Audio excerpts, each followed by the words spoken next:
योगी सरकार ने आज 9,12,000 करोड़ रुपए का ऐतिहासिक बजट पेश किया। वित्त मंत्री सुरेश खन्ना ने मुख्यमंत्री योगी आदित्यनाथ की मौजूदगी में ये बजट पेश किया, जो पिछले साल की तुलना में 12.9% अधिक है।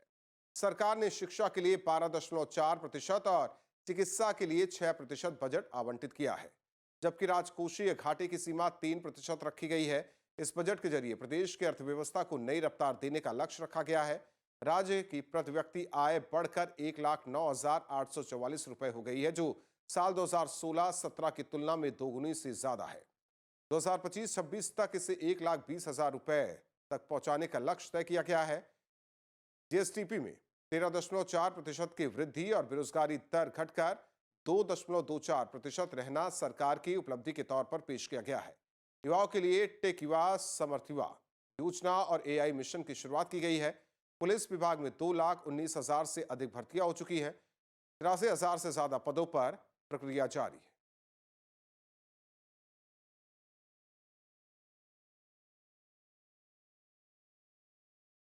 वित्त मंत्री सुरेश खन्ना ने विधानसभा में वित्तीय वर्ष 2026-27 के लिए राज्य का अब तक का सबसे बड़ा बजट पेश किया। इस बजट में सरकार की तरफ से कई बड़ी घोषणा की गई। मैं वित्तीय वर्ष 2026-27 के बजट एवं उसमें सम्मिलित योजनाओं का संक्षिप्त विवरण इस सम्मानित सदन के समक्ष प्रस्तुत करना चाहूंगा। वित्तीय वर्ष 2026-27 के लिए प्रस्तुत बजट का आकार 9,12,696.35 करोड़ रुपए है, जो वित्तीय वर्ष 2025-26 की तुलना में लगभग 12.9% अधिक है। इस बजट में पूंजीगत परिव्यय 19.5% है। शिक्षा तथा चिकित्सा हेतु आवंटन कुल बजट का क्रमशः 12.4% एवं 6% है। कृषि और संबद्ध सेवाओं के लिए आवंटन कुल बजट का 9% है। वित्त मंत्री सुरेश खन्ना ने बजट के दौरान एआई मिशन के साथ यूपी को आईटी हब बनाने, सड़क सेतु निर्माण को लेकर कई घोषणा की है।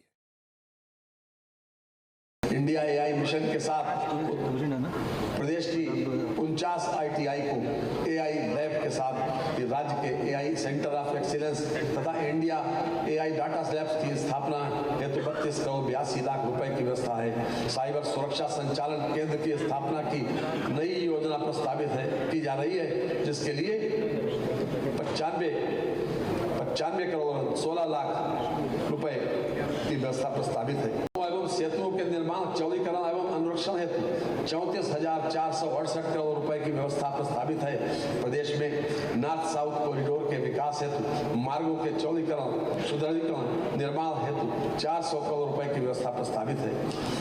प्रदेश में सेतुओं हेतु 4,808 करोड़ रुपए एवं रेल उपरगामी अधोगामी सेतुओं के निर्माण हेतु 1,700 करोड़ रुपए की व्यवस्था प्रस्तावित है। सिंचाई एवं बाढ़ नियंत्रण योजनाओं के लिए 18,290 करोड़ रुपए की व्यवस्था प्रस्तावित है, जो वर्ष 2025-26 की तुलना में 30% अधिक है। सिंचाई सुविधा उपलब्ध कराने हेतु सरकार द्वारा मध्य गंगा स्टेज 2 परियोजना, कनहर सिंचाई परियोजना, केन बेतवा लिंक परियोजना, भौरट बांध परियोजना जैसी महत्वपूर्ण परियोजनाओं के कार्य प्रगति में है। उपरोक्त परियोजनाओं के पूर्ण होने पर से 4.49 लाख हेक्टेयर सिंचन क्षमता सृजित पुनर्स्थापित होगी। चिकित्सा शिक्षा के लिए 14,997 करोड़ रुपए की व्यवस्था प्रस्तावित है।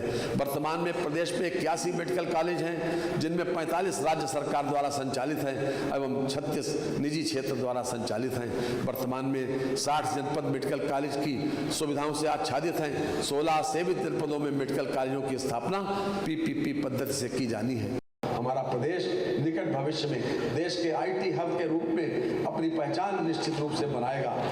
सितारा बन के आसमां में वही चमकते हैं, डुबो देते हैं जो अपने आप को पसीने में।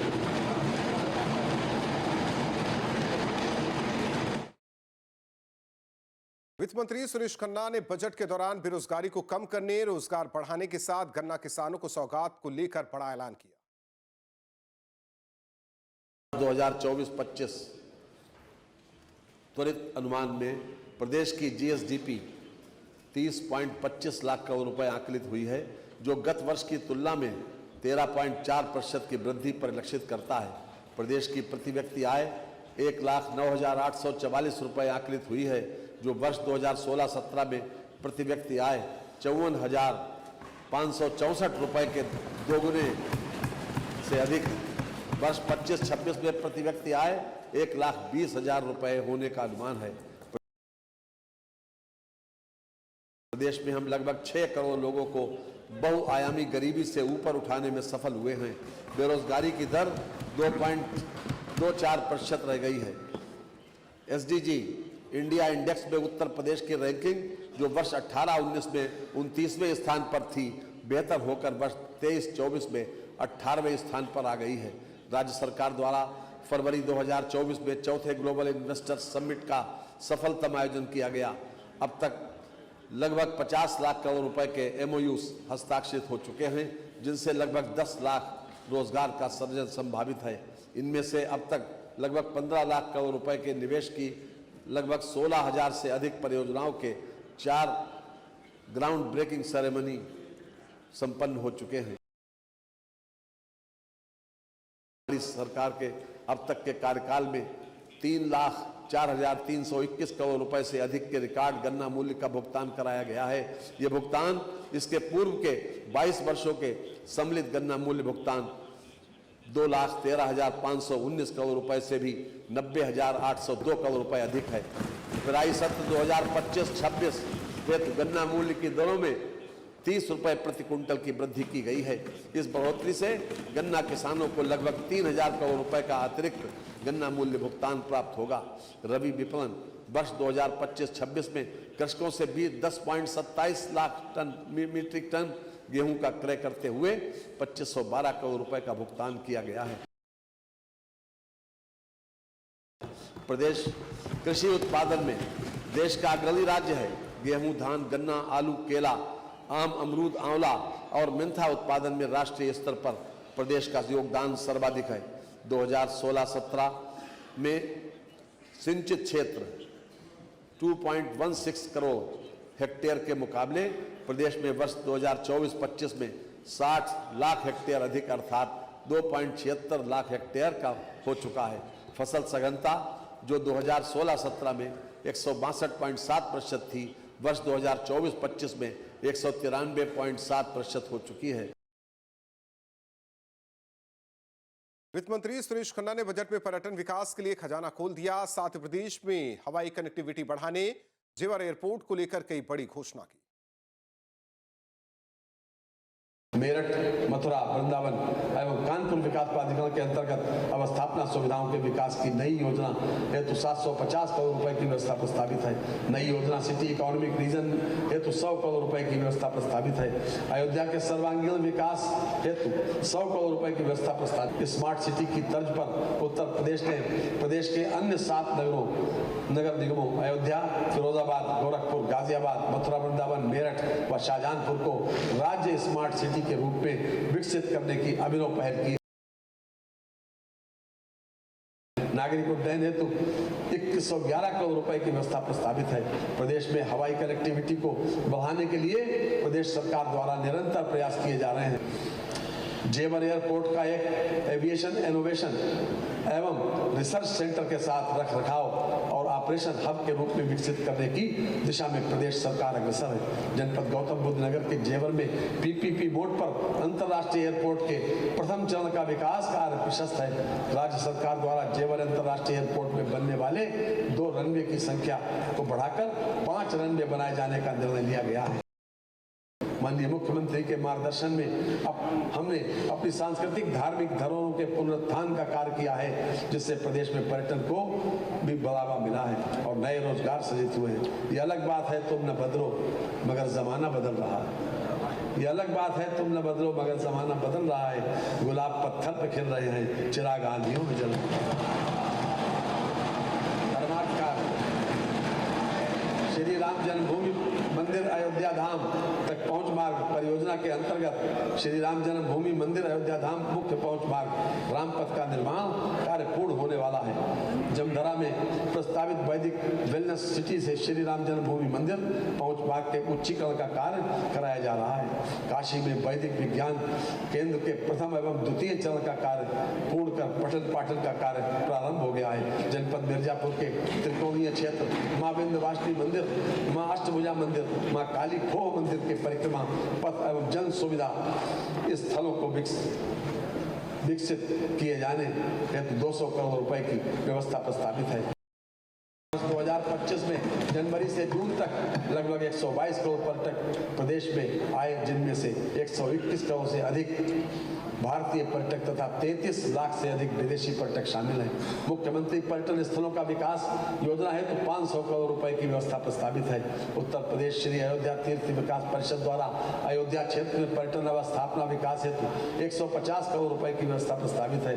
उत्तर प्रदेश श्री नैमिषारण्य तीर्थ विकास परिषद द्वारा नैमिषारण्य क्षेत्र में पर्यटन अवस्थापना विकास हेतु 100 करोड़ रुपए की व्यवस्था तथा ब्रज तीर्थ विकास परिषद द्वारा मथुरा में पर्यटन अवस्थापना के विकास हेतु करोड़ की व्यवस्था प्रस्तावित है।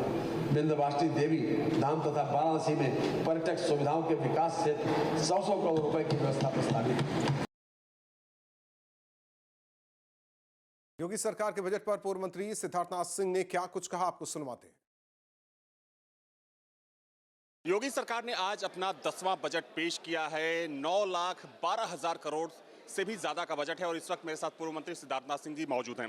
सर, देखा जाए तो इसको सर्वव्यापी सर्वस्पर्शी बजट कहा जा रहा है। किस तरीके से देखा जाए इस बजट को, चूंकि चुनाव से पहले का आखिरी पूर्ण बजट है? ये देखिए, महत्वपूर्ण बजट है। आपने इस बजट में एक चीज़ का जो गौर फर देखेंगे, एक जो उसके 9,12,000 करोड़ का तो है ही है, जहाँ पे 2016-17 में ये 3,33,000 करोड़ का था, वहाँ से कितनी बड़ी छलांग है, ये 3 गुना छलांग है। और उत्तर प्रदेश विकास के रास्ते पे चल रहा है। लेकिन इसके अंदर जो नई योजनाएं हैं वो 43,000 करोड़ की हैं, या 44,000 करोड़ की, मैं कहूँगा लगभग 44,000 करोड़ की हैं। उतनी योजनाएं इसमें लेकर आए हैं। जब इतनी नई योजना जोड़ रहे हैं तो आप समझिए उत्तर प्रदेश को किस विकास दर पे ले जा रहे हैं। भारतीय जनता पार्टी की सरकार और योगी आदित्यनाथ मुख्यमंत्री के रूप में, तो बहुत इसके ये एक नया कीर्तिमान मैं कहूँगा ये बनाने के लिए ये बजट है, जिसमें युवाओं के लिए है, महिलाओं के लिए है, किसानों के लिए, और विशेष रूप से किसानों के लिए बहुत है इसमें रखा गया है।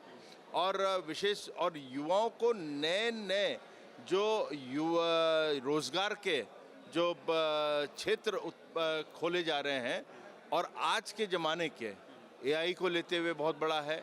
तो ये सब चीज़ें भी आप देखेंगे तो बहुत एक बजट का नया स्वरूप दिखेगा। तो मैं मुख्यमंत्री जी को और वित्त मंत्री जी को दोनों को बधाई देता हूँ। महिलाओं के लिए है, स्वरोजगार से जोड़ने के लिए, युवाओं के लिए है, लेकिन इसमें एक हम लोग नई चीज़ देख रहे हैं कि हमने देखा कि आईटी और इलेक्ट्रॉनिक्स को इस बार 2,000 करोड़ के मुकाबले तकरीबन 70 तो किस तरीके से समझा जाए? क्या मैंने अभी आपको कहा कि नए रास्ते खोले जा रहे हैं युवाओं को। आज आईटी के क्षेत्र में भारत एक क्रांति लेकर आ रहा है प्रधानमंत्री जी के नेतृत्व में। अब आईटी का क्षेत्र नहीं खोला जाएगा और उसमें हम लोग शोध के लिए भी पैसा नहीं लगाएंगे, रिसर्च के लिए नहीं लगाएंगे, उसके अंदर हम लोग नए टेक्नोलॉजी या नए साधन नहीं क्रिएट करेंगे सरकार, तो बच्चे जो हैं वो फिर सरकारी जो नौकरियां उसी के लिए भटकेंगे और ना ही उनको फिर रोज़गार मिलेगा, क्योंकि इन क्षेत्रों को हमें और प्रबल करना है जिसमें आईटी बहुत महत्वपूर्ण है। Thank you sir. तो अलग अलग क्षेत्रों के लिए इस बजट में धन का प्रबंध तो है ही, लेकिन एक महत्वपूर्ण चीज आपको बता दें कि इस बजट में आईटी और इलेक्ट्रॉनिक्स के लिए सरकार ने अपना खजाना खोल दिया है। तकरीबन 2,000 करोड़ से ज्यादा का इस बजट में प्रावधान है और जाहिर सी बात है कि तकनीक के क्षेत्र में अगर उत्तर प्रदेश की बात करें तो काफी आगे निकल चुका है। सरकार की यही कोशिश है कि इस तकनीक के साथ युवाओं को जोड़ा जाए ताकि उन्हें सरकारी नौकरी से हटकर स्वरोजगार के साथ और तकनीक के साथ जोड़ते हुए रोजगार प्रदान किया जाए। वीडियो जर्नलिस्ट हरिराम के साथ अविनाश सिंह, न्यूज स्टेट, लखनऊ। तो ये बजट इसलिए भी महत्वपूर्ण क्योंकि हर एक वर्ग का इसमें ख्याल रखा गया है, चाहे नौकरी पेशा महिलाएं हों, उनके लिए हॉस्टल का निर्माण हो, किसानों की बात हो, छात्रों की खासकर बात हो, क्योंकि स्किल बहुत ज़रूरी है। आने वाले दिनों में नौकरियों की बात हो या आय बढ़ाने की बात हो, तो किसानों के लिए भी बेहद खास ये बजट है। 2,512 करोड़ का भुगतान अब तक गेहूं खरीद के लिए किया गया है। 42.96 लाख मीट्रिक टन खरीद की गई है धान की। 9,710 करोड़ से अधिक भुगतान किया गया है। वहीं बाजरा खरीद की बात करें तो लगातार खरीद हुई। बाजरा किसानों को 595 करोड़ का भुगतान किया गया। तो बजट की क्या बड़ी बातें हैं। रिकॉर्ड गन्ना भुगतान किया गया है। धार्मिक पर्यटन पर जोर है, यानी कि एक तरफ विरासत तो दूसरी ओर विकास, हर एक चीज इस बजट में शामिल। आपके मोबाइल पर तुरंत आएगी ब्रेकिंग न्यूज। स्क्रीन पर सबसे पहले दिखेगी बड़ी खबर। देश दुनिया की हर खबर एक जगह। अब आपके मोबाइल पर तुरंत फटाफट इंस्टॉल कीजिए न्यूज नेशन ऐप और रखिए खुद को अपडेट।